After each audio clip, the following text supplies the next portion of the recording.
Hello दोस्तों, नमस्कार। मैं सुधीर पाल आपका स्वागत करता हूं आपके अपने चैनल जीएस फैक्ट्री पर। दोस्तों, आज के इस वीडियो में मैं आप लोगों के समक्ष हिंदी भाषा के कुछ महत्वपूर्ण प्रश्नों को लेकर के आपके समक्ष उपस्थित हुआ हूं।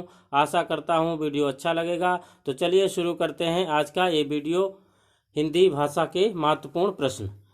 पहला प्रश्न है, जिन शब्दों के अंत में आ आता है उन्हें क्या कहते हैं? तो जिन शब्दों के अंत में आ आता है उन्हें कहते हैं अकारांत। अगला प्रश्न है, हिंदी वर्णमाला में आयोगवाह वर्ण कौन से हैं? तो हिंदी वर्णमाला में आयोगवाह वर्ण हैं अंग, आह। वर्ण आयोगवाह वर्ण हैं।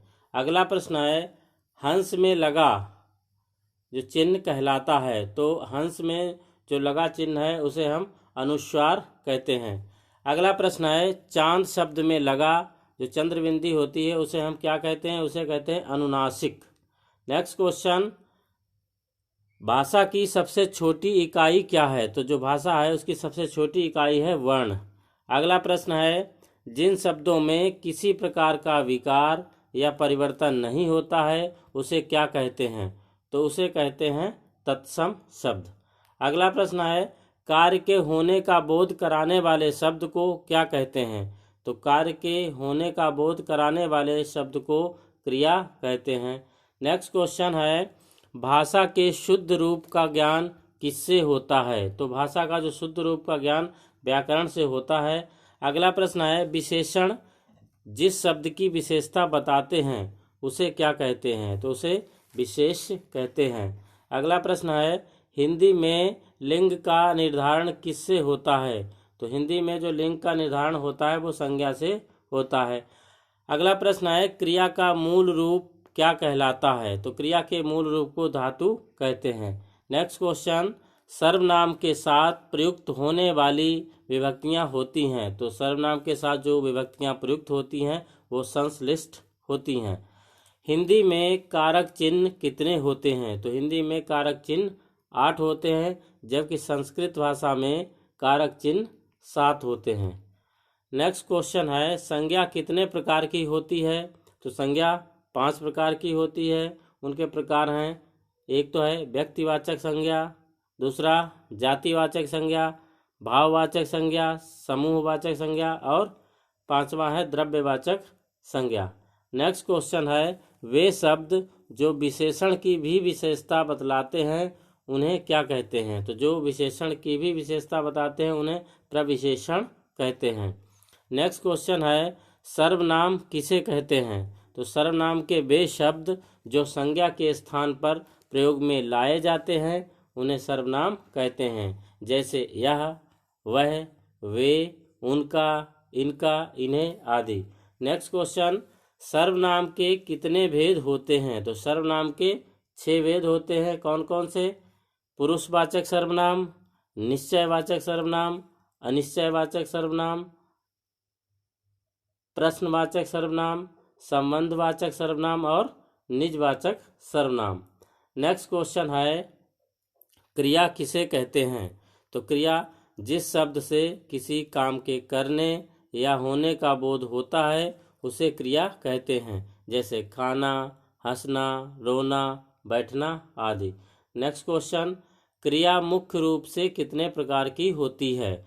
तो मुख्य रूप से जो क्रिया है वो 2 प्रकार की होती है, एक तो अकर्मक और दूसरी सकर्मक क्रिया। नेक्स्ट क्वेश्चन, काल कितने प्रकार के होते हैं? तो काल 3 प्रकार के होते हैं, वर्तमान काल, भूतकाल और भविष्य काल। नेक्स्ट क्वेश्चन है, शा व्यंजन का उच्चारण स्थान कौन सा है? तो शा व्यंजन जो है इसका उच्चारण है तालु। नेक्स्ट प्रश्न है, वा वर्ण का उच्चारण स्थान कौन सा है? तो वा वर्ण जो है उसका उच्चारण स्थान है दंत प्लस ओष्ठ। नेक्स्ट क्वेश्चन, ड़ा का उच्चारण स्थान क्या है? तो ड़ा का उच्चारण स्थान है कंठ। ड़ा नहीं, वहाँ का उच्चारण स्थान क्या है? तो वहाँ का उच्चारण है कंठ। नेक्स्ट क्वेश्चन है, का वर्ण उच्चारण की दृष्टि से क्या होता है? तो का वर्ण जो उच्चारण की दृष्टि से क्या है? कंठ है। नेक्स्ट क्वेश्चन है, वर्ग के द्वितीय व चतुर्थ व्यंजन क्या कहलाते हैं? तो वर्ग जो होते हैं उनका द्वितीय और चतुर्थ व्यंजन कहलाते हैं महाप्राण।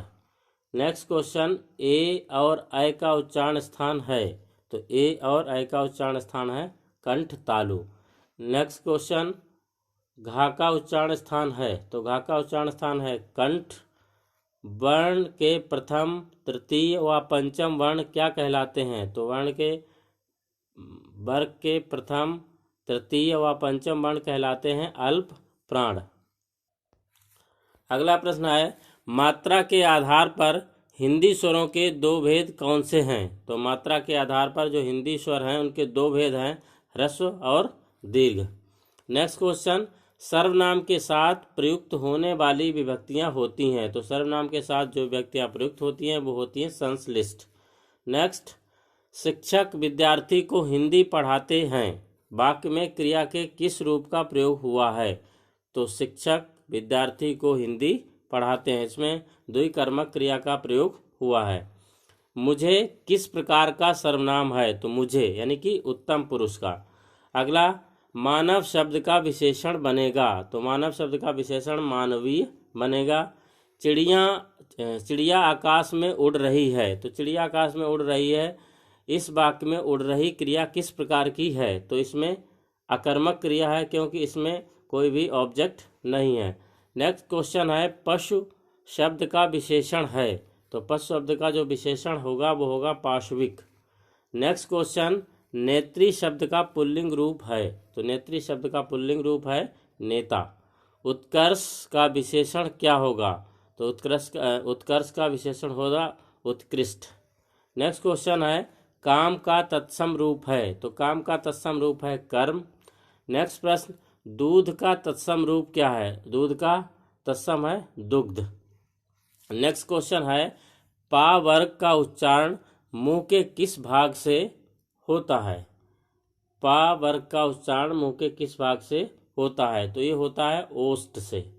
नेक्स्ट क्वेश्चन, चा, छा, जा, झा व्यंजन के उच्चारण को मुखांगों के व्यवहार के आधार पर क्या नाम दिया जाता है, तो चा, छा, जा, झा को जो दिया जाता है मुखांगों के व्यवहार के आधार पर नाम, उसे तालव्य कहते हैं। नेक्स्ट क्वेश्चन है, मुझे किस प्रकार का सर्वनाम है, तो मुझे जो है वो उत्तम पुरुष का सर्वनाम है। नेक्स्ट, वह धीरे धीरे आ रहा है, वाक्य अव्यय के किस भेद के अंतर्गत आता है, तो ये आता है क्रिया विशेषण, यानी कि आ रहा है लेकिन कैसे आ रहा है, धीरे धीरे, तो इसलिए आने की ये विशेषता है, तो इसलिए क्रिया की विशेषता है धीरे धीरे क्रिया विशेषण। नेक्स्ट क्वेश्चन है, मानव शब्द से विशेषण बनेगा, तो मानव शब्द से जो विशेषण बनेगा वो बनेगा मानवीय। नेक्स्ट क्वेश्चन, चिड़ियाँ आकाश में उड़ रही हैं, तो ये भी जो है रिपीट हो गया क्वेश्चन, इस वाक्य में उड़ रही किस प्रकार की क्रिया है, तो ये अकर्मक है, क्योंकि चिड़िया आकाश में उड़ रही है, इसमें कोई भी ऑब्जेक्ट नहीं है। नेक्स्ट क्वेश्चन है, बुढ़ापा भी एक प्रकार का अभिशाप है, तो इस वाक्य में बुढ़ापा शब्द की संज्ञा का भेद बताइए, तो ये है भाववाचक संज्ञा। नेक्स्ट क्वेश्चन है, आलस्य शब्द का विशेषण क्या है, तो आलस्य शब्द का विशेषण है आलसी। अगला प्रश्न है, प्रवृत्ति का विलोम शब्द है, तो प्रवृत्ति का विलोम शब्द है निर्वृत्ति। नेक्स्ट क्वेश्चन, अंतरंग का विलोम शब्द, तो अंतरंग का विलोम शब्द बहिरंग। नेक्स्ट एंड लास्ट क्वेश्चन इस वीडियो का, गुप्त का विलोम शब्द है, तो गुप्त का प्रकट। तो दोस्तों, ये रहे हिंदी भाषा के कुछ महत्वपूर्ण प्रश्न। अगर वीडियो पसंद आया हो तो वीडियो को लाइक, शेयर, और अगर आपने अभी तक हमारे चैनल को सब्सक्राइब नहीं किया है तो कृपया करके ज़रूर सब्सक्राइब करें। बहुत बहुत धन्यवाद।